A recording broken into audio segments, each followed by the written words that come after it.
And good afternoon. It is Friday, and that means it is time for our Lunch and Learn. Now, this one hits pretty close to home. Okay, so if you know me, you're going to know that I'm just telling on myself here. So this is about patience, and we know that patience is a virtue.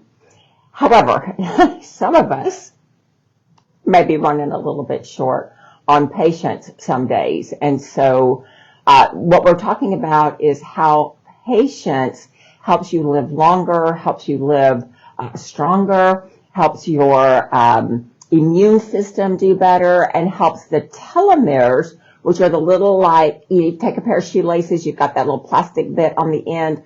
That's kind of what a telomere kind of looks like on your DNA. And as you get older, those telomeres shorten, and so we don't want to do that. We want those telomeres to lengthen. And so we're talking about patience and how patience affects the length of your telomeres. Now, years ago, I lived in Scotland, and then I lived in England. My late husband was British, and when we first got married, we lived in Scotland, and the pace of life is so much slower than it is here. When we moved to England a few years later, still, the pace of life was very much slower. The quality was great, but you just have more time in your day than we do here in the United States. And so when we're always anxious, when we're always busy, when we don't take that practice the pause, as my friend Janet says, then we tend to live in a hyperactive state. And I am one of those, okay? It's not that I don't want to have patience. I do want to have patience. It's just, things annoy me. It's just kind of like that. And so, in other countries, things are not so readily available. Like, everything is not instant. Here in the United States, everything is instant. We've got instant food. We've got instant delivery. We've got instant faxes. We've got all the instants. And so when that happens, you tend to have a very short, time wait. And so when that happens, you tend to be anxious all the time, not necessarily panic attack and that kind of thing, but you just don't give yourself the time to relax and breathe and get into that parasympathetic state of rest and restore. So there is a saying, it's a little Mexican saying, I think. No, it's not, it's a Chinese saying. And it says, the melons ripen and they fall from the vine, right? So we don't want to push it. We don't want to hurry it. And that's what we do in our United States life, is we push everything and we hurry everything, and we don't let things take their own time. And so you've all gone to the grocery store. We've bought fruit. We've bought vegetables, and they have been processed, and they don't taste right because they haven't had the time to mature. This is the way we are. And so this is a new study that was published in PNAS. Researchers tested what they called delay discounting. Now, delay discounting essentially measures patience through monetary choices, right? So college students are presented with the following options. You can have $100 now, or you can have $120 30 days later, right? When the researchers analyzed the participants' telomeres, right, they found that the people who had the let's wait a month to get the more money, they had longer telomeres than the people that wanted the instant gratification. So this is kind of crazy, right? Dr. Richard Epstein, he is a geneticist and a professor of psychology at the National University of Singapore, who authored this study. He says that the findings, when we have the findings of these people that have the instant gratification, the Alexes in the story, they are wanting to do it right now. They need to go out. They need to do whatever they need to do. The Sams in the study, the ones that will wait, they want to have more money, and they're willing to wait for that. They had cells that seemed longer. He says patience isn't just a virtue. It is actually the secret to staying younger. And if you know about me, I'm all about anti-aging. So this means that I really need to work on my patience. All right. So this is called the biology of rushing. A single inpatient moment is probably not going to change your life, but if you live in impatience, then it is going to shorten your life. So we don't want to have that. All right. Dr. Epstein says that when you have habitual impatience, it keeps cortisol chronically elevated, flooding your cells with oxidative damage that lock the body in inflammation-prone behaviors. A person who cannot stand for 2 minutes wait in a line is also likely to skip meditation, procrastinate on sleep, or reach for fast food, all linked to telomere health. A patient person, on the other hand, might sip tea mindfully during the wait, cook a balanced meal, and sleep better. So these are social behaviors that are connected with patience. Now, the psychological toll is equally documented. In a study of college students, those with higher patience reported 47% less depression. You have a better chance of being in positive relationships with other people when you are patient with them and you forgive them. And I think, yes, we all got to raise our hand. We want to be with that person that forgives us and loves us and who is patient with us rather than someone who is just flying off the handle every 20 minutes, all right? There is a study author called NASA, and I'm going to get this last name mixed up, so I apologize in advance. Ahababe says that these positive interactions, when you're patient and forgiving, lead to better mental well-being. In a longitudinal study published by JAMA, followed more than 3,300 young adults for 15 years, and found that impatience significantly increased the risk of hypertension. Now, I'm good with this because my blood pressure is really low. It usually is like 117/70, something like that. It's low, so I don't have the hypertension thing, but I am mindful that patience is something that I need to work on. Patience is preventative medicine. So understanding why the wait feels unbearable while others pass quickly can help us wait more skillfully. In his essay, The Psychology of Waiting Lines, David H. Maister identified key principles that make waiting more or less bearable. The first is occupied time passes faster than unoccupied time, right? He is an American philosopher. He observed that boredom results from being attentive to the passage of time itself, or more commonly, a watched pot never boils. Now, I can definitely agree to this. When I'm at the doctor and I have to wait, because you're waiting on your appointment and that kind of thing, I have my Kindle, I'm reading a book, and it's just no time until they call my name. But if I'm sitting there twiddling my thumbs, not having anything to do, then the wait is more unbearable because it's like, I got things to do, I've got to get back to my own clinic, blah, blah, blah, blah, blah, right? And so he says when occupied time passes more quickly than unoccupied time. So if you have a problem with patience, always have something that you can work on. Either carry a book to read, have your Kindle on your phone, have a book of puzzles or whatever is going to keep you occupied so that you can wait more mindfully.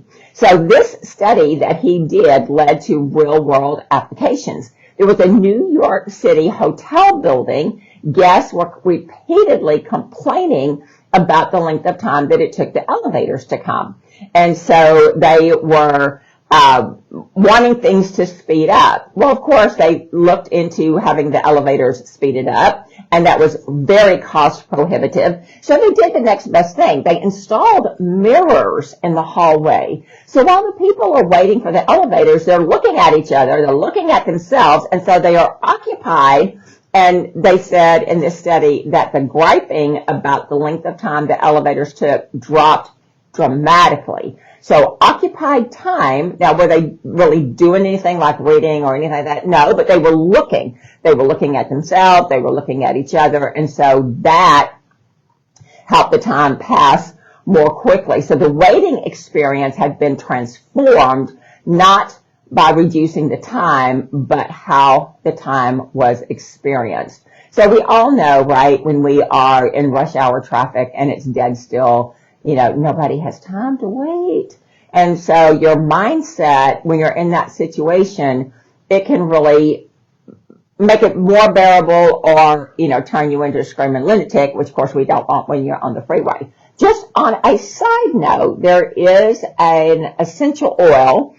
It's a blend. It's made by the company Windermere, and they have a blend called Road Rage. And I will tell you that it works because both my husband and myself are very impatient in traffic.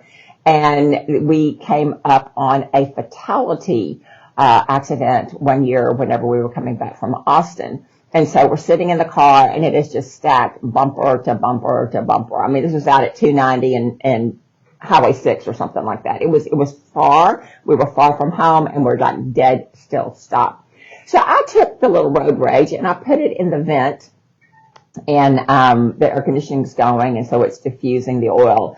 And we had the most wonderful wait. Nobody got upset. We were actually laughing at the different things that people were doing because they're getting out of their car and doing the things that they do. And so we're just sitting there and laughing, and it really made the wait more pleasurable because we weren't all anxious about the wait. So there's a lot of things that you can do. So if road rage is something that affects you, you might want to get this blend. Uncertain waiting feels longer than known waiting. Unexplained delays feel longer than explained ones. And unfair waits, when someone cuts in front of you in line, those are the ones that feel the most unbearable. So imagine waiting at a cafe, you've made your order, right? And you're just standing there. Nobody says thank you. Nobody says it'll be 5 minutes. Nobody says we'll bring it to you when it's ready. You don't have any documentation. You're just there. That's an uncertain waiting time. If somebody says it'll take about 5 minutes, it'll take about 3 minutes, you're on the phone, you're on tech support, which is my absolute worst thing to do, right? Then when they come on and say your wait for the next available agent is about 5 minutes, okay, I can deal with that. Your wait for the next available agent is 45 minutes. I can even deal with that because I can go and do something else, grab a book, do some research, whatever, while we're waiting, rather than this interminable, music that's playing on the hold while you're on hold. Now, I just want to give a shout out to a family member that I absolutely love, who has the patience of Job when it comes to dealing with tech support on the phone. I have watched him sit on the phone for 30 to 45 minutes, back and forth dialogue, trying to get something resolved, never got impatient, never raised his voice, I'm amazed because I'm not like that. I get really frustrated. I get really frustrated easily. And so this is something that I'm definitely going to have to work on, okay?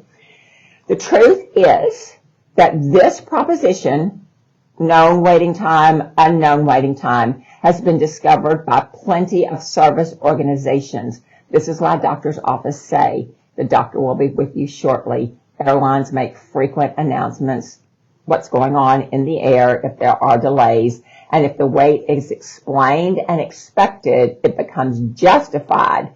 We are told how to consider the time. And when we are told how to consider it, it shapes the way we experience it. And so patience has to do with expectation. And I think that's one of the things, certainly for me, when I get impatient, it's because I don't know how long I have to wait. And I don't want to wait. I'm busy and I want to get things done. So impatience, like all emotions, is completely normal. So everybody just take a breath. We're normal. It's all good. It's just the way things are. Kate Sweeney is a patience researcher, and she is a professor of psychology at the University of California, Riverside. In some instances, impatience is beneficial, such as when you want to move things along or you want to speak out. However, it's important to regulate these emotions. She says, it's almost always easier in the short term to let our emotions run amok, but the decisions that we make under those circumstances may have long-term consequences. Fortunately, there is a set of tools for impatience. Now, one of the things that I'm always mindful of, I'm very mindful of words hurt, right? And so when I get in an impatient situation, right, I really monitor my words and just zip the lip, because I know that words are really, really painful and they're very harmful. And while I am in my mess of emotions, I do not want to sling a hand grenade at somebody else because I'm having trouble dealing with my emotions, right? And so we need to understand that it's easy to fly off the handle. It feels good to fly off the handle and be impatient, but there is collateral damage, and we don't want to do that with our family members and our friends and that kind of thing. So one of the tools that Ms. Sweeney says is to reframe the event. She lives in Southern California, and she uses this method in traffic. She says, my strategy in those moments is typical reappraisal. Thoughts like, well, I have a good podcast to listen to, or thankfully, I have plenty of gas, right? I heard a young man say the other day, stuck in traffic, upset about the traffic. As the traffic moved and they got to the place where they could see the accident that had caused the, backup, the comment was made, well, that guy's not going home tonight, but at least I will. So that's reframing the situation. And so sometimes we just have to reframe it. And if we know that known wait times are easier to handle than unknown wait times, and we can play little mind games with ourselves to kind of get us over that bridge, that we're not just, so frustrated because we are running late. The second approach that she says is to be proactive in your time management. Preventing impatience by managing your expectations. If you're leaving during a rush hour, then you should expect delays. And so you tell yourself, if I had left 30 minutes earlier, I should have been there by now, but I didn't. And so I've got this delay, I've got the traffic, and that's just where it is. You can't leapfrog. Mom used to say that you can do leapfrog once in the car whenever we were learning how to drive. And of course, nobody wants to do leapfrog. So we have to manage the expectations and just know if we left late, we're going to get in the traffic. If we are driving and it's raining, we know it's going to take longer. And so we have to tell ourselves those stories. I want to get there. I want to get there whole. I don't want to cause an accident by being a reckless driver. Okay. So all those kind of things so that we manage the expectation. And so we're able to recover the impatience that we feel because it is a known delay. We understand the delay. And so we don't let it get the best of us. Epstein says that when impatience flares, that we need to pause for 20 seconds and take deep breaths. Now, he's talking about box breathing. I don't know if you've ever done box breathing, but you got a box, a top, a side, a bottom, and the other side, right? So box breathing is when you inhale 4 to 6 seconds, you hold 4 to 6 seconds, you exhale 4 to 6 seconds, and then you hold 4 to 6 seconds, whatever you're comfortable with. I know one lady, she does it like for 10 to 20 seconds. I mean, she's done it. She's practiced it for a long time, and it's really helped her in some of her issues that she was working on. So it's something that we can all practice is boxed breathing. What boxed breathing does, it works on the vagal nerve, which connects your gut to your brain, and that's where a lot of the anxiety is formed. And so when you do box breathing, you're able to reset that, and that helps you manage your impatience. So deep breathing lowers your stress level. Research shows that 5 minutes of daily slow breathing lowers oxidative stress markers. Oxidative stress is what causes us to age. Oxidative stress, we call that rusting from the inside out. And when that's going on, your telomeres are shrinking. We want our telomeres to be elongating, right? So I don't know if you know, I've done videos like this before talking about the heart rate variability monitor. Now, the heart rate variability monitor that we have here in the clinic will actually tell you what your biological age is compared to your chronological age. So I haven't done it, I think, in about 6 months, but the last time I did it, my biological age was in the 30s. So that's half of my chronological age. So I'll take that every day of the week. And how is that measuring? It's measuring by 600 different algorithms in the brain. And so it gives you a snapshot of how you're doing physically. So if we want to live long, if we want to live strong, one of the things that we need to do is practice the pause, not get impatient, practice boxed breathing when we are impatient, and see if we can shift that. To build long-term patience, Epstein recommends weekly exercise. And this exercise is to write for 5 minutes, asking yourself, what is one thing I can do today that future me will thank me for? All right, so that is a mental, you got to think about it. What do I want the future me to thank me for today, right? Well, I don't want the future me to have to apologize for the current me flying off the handle, right? We don't want to do that. He says if you do this every week, it strengthens the delayed gratification circuits in your prefrontal lobe. He also suggested a daily micro weight challenge. So you pick one daily delay, elevator wait, coffee brewing, anything that is habitual, like in my bathroom, I have to turn the water on. It takes about a minute and a half to get hot. Don't ask me why. It's an old building and it just takes that long.